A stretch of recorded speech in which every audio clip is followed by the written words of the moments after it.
The 2017 to 2018 CSUN Executive Board have been sworn in yesterday, but the race to the Executive Board certainly wasn't clean. We have an exclusive report coming up. Also, we continue with a four-part report about the rise of heroin abuse in Nevada. We have all this and more. You're watching Studio G.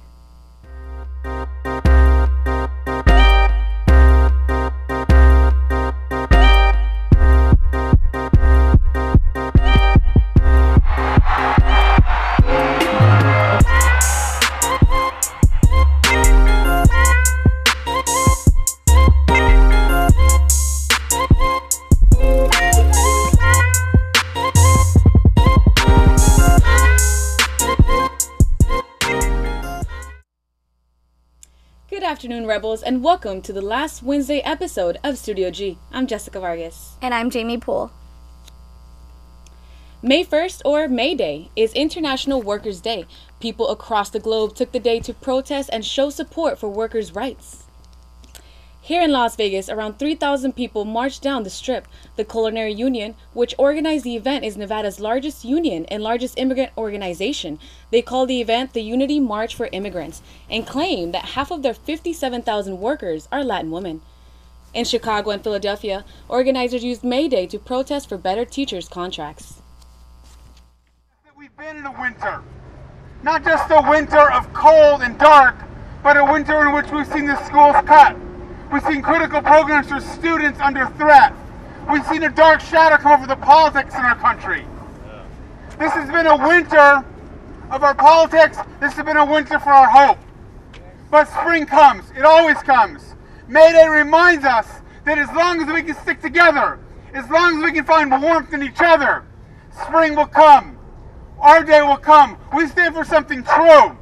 We stand for something more important than the base politics of blaming others and being afraid of foreigners.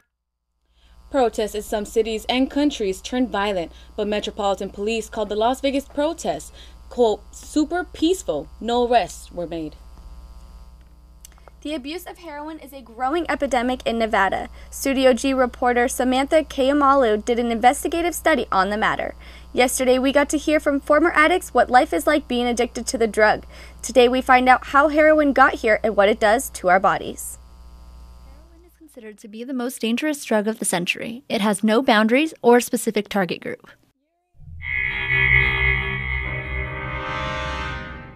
An opiate is the chemical that comes from opiums, narcotics that can be found in your medicine cabinet like codeine, oxycodone, hydrocodone, and more are all opiate-like. Because they are man-made, they are known as opioids. Heroin affects your brain in a number of ways. The main way it does is by exerting powerful pain relief to the rest of the body. Chemicals flood the system and latch onto millions of opioid sectors throughout the body. Feel-good chemicals like endorphins are natural opioids that dull pain and also give you a rush. The problem with man-made opioids is that they mimic endorphins and taking too many can overwhelm the system. This could give you too much of a rush that can lead to dependence or abuse. Addiction becomes an even bigger problem because opioids can slow down your breathing, heart rate, and a number of other things. Every 19 minutes, someone dies of an accidental prescription drug overdose. It is now more common than dying in a car crash. More than 7 tons of heroin was seized in the United States in just 2015. That's about 15,000 pounds. Almost all of hard narcotics in America come from drug cartels in Mexico and Colombia. Heroin comes from the seed of an opium poppy. The seed is planted and harvested after 3 months. When harvested, the seed pods are sliced. This releases a milky substance that turns dark and sticky. This is raw opium. When the substance is extracted, it is mixed with hot water. This mixture releases the key ingredient it needs, morphine. Various chemicals from calcium oxide to hydrochloric acid are added. Several days later, the morphine base is dried and turned into the powder that is heroin. Cartels smuggle heroin into America any way possible. The most common way the drug breaches borders is by being hidden in plain sight. American interstates provide easy movement of the drug across the country. Distributors and dealers are located in various cities in every state. Heroin use has increased over the years, in part because it can be purchased on the street for as little as $5. In 2014, CNN reports that there were more than 10,000 heroin-related deaths.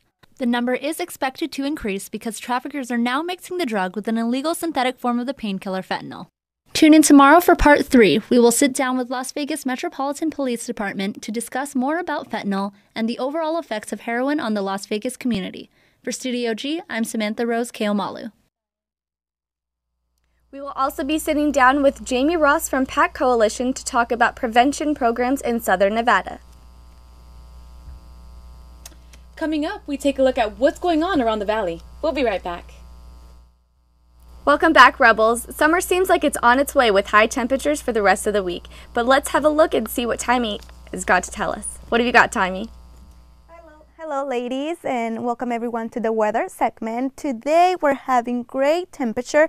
We are in the 82 right now, the highest 93 and the low 70. But this luck doesn't go to everyone right now. As you can see in the picture coming up, there Arkansas, Missouri, Texas, they're having heavy flooding right now, storms, leaving 20 people dead. As you can see, this is a bridge and you can barely see it and you cannot even drive to it.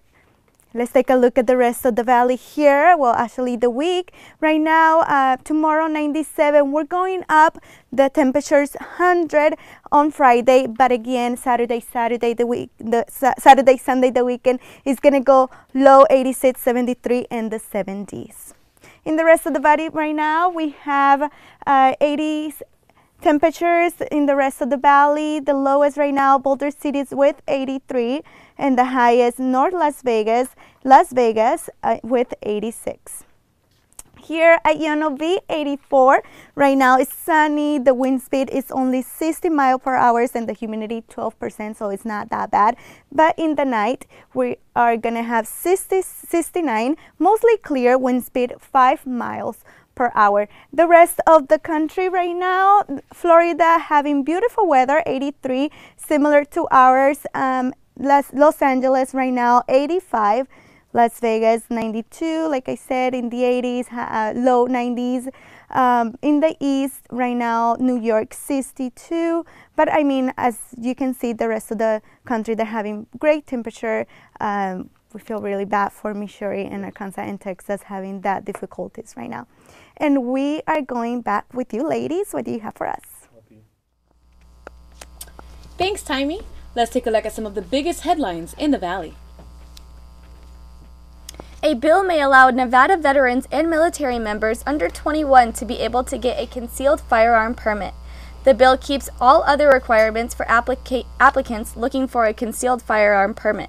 According to the Las Vegas Metropolitan Police Department, the qualifications in Las Vegas include the successful completion of an approved firearms course, residency of Clark County, and being 21 years of age or older. According to the Review Journal, if the bill passes, applicants would need to show authorities their military identification or discharge documentation that shows they were honorably discharged. The Senate Judiciary Committee heard the bill on Monday without taking any action. A subcommittee approved $1.8 million to equip some correctional officers with body cameras and install stationary cameras at 7 prisons on Tuesday. It would fund purchases of 71 body cameras and 312 stationary cameras. Additional funds will also be used for additional internet bandwidth that is required at the High Desert State Prison, Ely State Prison, and Lovelock Correction Center. A man died while performing at a Henderson theater. Kent Stork was 10 minutes into his lead performance in Art of Murder when he suffered a heart attack on stage. According to his son Zach, who told the Review Journal, acting on stage was meant to be his retirement hobby. 9 hours after his death, his second grandchild was born in the same hospital. He was supposed to celebrate his 67th birthday on Tuesday. Stork is survived by his wife, 2 sisters, 2 sons, and 2 grandchildren. 3 women protested outside of a Trader Joe's on Monday, but wait, it was done out of love. The women were trying to gather 300 emails to send to the corporation in order to keep the Decatur store open or relocate to a different location. According to a Trader Joe's spokeswoman, the Decatur location is looking to close because the center that houses the store is no longer a place where they feel they should operate. The Decatur store will reopen in Centennial Hills in northwest Las Vegas this summer. An eyesore on the Strip may be soon covered up. According to a Clark County spokeswoman, the Fontainebleau plans to wrap part of the unfinished hotel. The blue and white wrap will cover the bottom 3 stories of the resort, which faces West Las Vegas Boulevard. Clark County approved the permit for the wrap on Monday and requires work to begin within 180 days. Thousands of people called Las Vegas home, but beneath the bustling Strip are those that live underground in flood channels. Reporter Nicole Soto followed Matt O'Brien, author of Beneath the Neon, into one of these tunnels for a look at what it's like to live in the city's underground. When you think of the Las Vegas Strip, people think of lights, glitz, and glamour. What people don't think about are the hundreds that live in complete darkness just underneath the neon lights. This tunnel, like a month ago, had probably 10 to 15 people living in it, but Metro came down recently and bulldozed everything. They had the county bulldoze everything, and then they cleared everyone out. So I figured people would have started trickling back in by now, but it looks like Metro's probably coming back almost daily to make sure no one's in here. That's Matt O'Brien, author and journalist, best known for his book Beneath the Neon, that documents the homeless living in the Las Vegas underground. I mean, these people, they live real life. This ain't no easy life. This ain't no 9-to-5 job where you go to work every day and get to come home. You got to survive every day here, and it ain't just, and it's hard because you got to fight the businesses, you got to fight Metro mainly. But now the mayor declared zero tolerance on homelessness. It's pretty rough, yeah. But it's survivable. I'm like, all right, well, where are we supposed to go? Well, don't go over there. Okay, but where are we supposed to go? There's no place for us to. O'Brien dedicates his time every 2 weeks to reach out to the homeless. He started a nonprofit to help those living in the tunnels. I have a community project called Shine a Light. It's very grassroots. It's me just trying to do anything I can to help anyone down in these tunnels. That could be giving out bottled water. It could be escorting social workers down here. You know, I'm emailing with the people who live down here, or messaging on Facebook, or talking to people who have gotten out. I think we're right beneath the Strip, you know, right? And it's dark and gray and wet, and right above us, you know, there's the polished lobbies, and people are gambling, you know, thousands of dollars. It's crazy, yeah. Reporting for Studio G, I'm Nicole Soto. Metro has been cracking down on the homeless in this tunnel, but according to Anthony, they will take it over again soon. This year's CSUN Executive Board elections is likely to be one of the most controversial to be seen on this campus. James Schaefer has this story to submit. The following story has been worked on for the past 6 weeks and was made with serious caution of statement and confirmed with the accounts of multiple student government personnel on the record as sources. This semester, our student government flirted with turmoil but never made the serious commitment. Back in early March of this year, CSUN held the primary election for our executive board. That's our president, vice president, and senate president. Through leaks, tips, and statements from a variety of sources within the student government, a worrying fact reared its ugly head on the other side of our university election. An election that this news program finds was completely and utterly fraudulent. Between March 9th and 10th of 2017, CSUN began taking ballots from students voting for the executive board of our student government. A few days after the election, however, a troubling issue came to light. Students who had voted electronically for the executive board reported issues with their votes. Students who went to vote were being thanked via email for submitting their votes. Votes that they themselves did not submit. After this, Attorney General Christian Ogata began an investigation into the reported voting issue. I received a call from our advisor, Savannah Baltera, and I was called into the office. From there, myself, Savannah, and the Director of Operations, Don Matus, all spoke about what was happening. I had been informed that there was potential voter irregularity happening, given a lot of things that had happened. So our Director Matus had a couple people come forward and say they couldn't vote in the election. Following that, we started looking into the voting record and noticing that votes were coming in seconds after one another, all for the same ticket. And so we were looking into that. Our advisor started calling people who had received votes or who had votes cast and asking them if they had cast that vote. several of them had not, so he received email correspondence back from them. After finishing his investigation, Ogata presented his investigation case to the CSUN Supreme Court, where he advocated for the primary election to be invalidated. The votes that were coming in large groups and were coming in all minutes and seconds after each other were for the same ticket. All highlight the inescapable conclusion that this election must be invalidated. The CSUN Constitution states that CSUN members shall have the right to vote in elections, which is the Bill of Rights, Section 5. You made two essential conclusions. The first was to invalidate the election, and the second was to change over the voting system. What were the issues that you found with the voting system, the Campus Labs voting system, and why did you want to change over to the ACE username and password system? The ACE ID, using your ACE account is a lot more secure because that's a password that you create for yourself. It's a lot more difficult to have. Students wouldn't have access, or any person for whatever reason would not have access to a large list of those. So if by chance there was potential that was happening or somebody needed that, it would be much harder for students to do that, or for anybody to do that for that matter. With the Campus Labs voting system, all that was needed was an entry number, which is a lot less secure than using your whole ACE account, which is what you have to use to log onto the computers and stuff.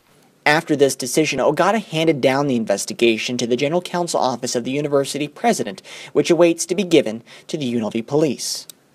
In an earnest interest to find out what was found in Ogata's investigation, Studio G submitted a Freedom of Information Act request to be granted information for the purpose of informing the public. But the investigation is currently being compiled for UNLV Police by General Counsel, who is working with the Student Conduct Office. This qualifies as an exemption to the FOIA request. Its time in office, however, has not boasted for a quick turnover to UNLV Police. Students that are voted into CSUN office on campus are considered civil employees. Because of this, the Executive Board election is technically considered a public election. This means election fraud on campus can be prosecuted as a Class D felony, which would result in $5,000 minimum in fines or 1 to 4 years in prison, a sentence that no university would want to inflict on any student. Which leads us to this question. UNLV Police is still waiting the handing down of the investigation case, a case that might pursue a university student with a felony. It is the question of this reporter. If this case is something the university wants to pursue, if the outcome is a student felon, one that might be from student government, we have yet to get our answer, but will persist with the UNLV Police as well as the General Counsel Office of the President. But the story of a potential felon is not where the story ends, but rather where it begins. In our second part, we will continue our story with a student government member who is potentially responsible for the election invalidation and what one leaked email has to show about why they knew that this election was susceptible to fraud since last semester. We're going to take a quick break, but when we come back, part 2 of the election fraud investigation on campus. We'll be right back. Welcome back, and thanks for sticking with us. Now we go back to part 2 of James Schaefer's story.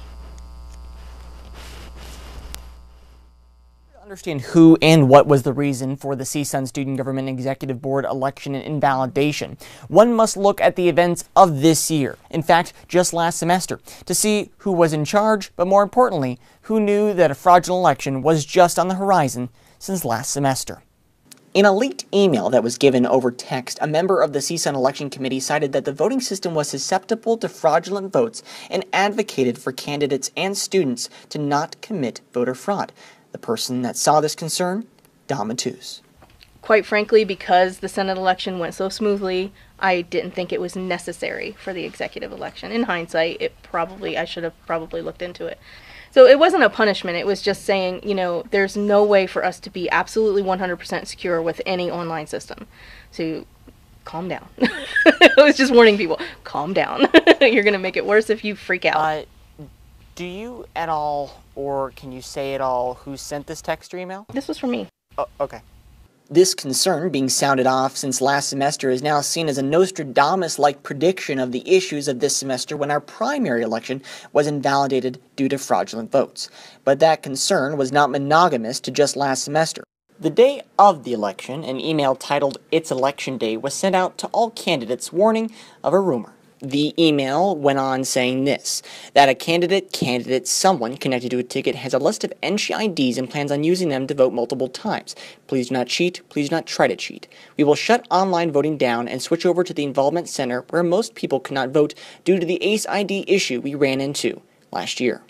The rumor in the email was said to be the existence of a list of NSHE IDs that a candidate or student could use to give themselves a handful of votes in order to put themselves over the top or make another candidate look like they are cheating. Then I'm going to show you a document about the election that went out the night prior.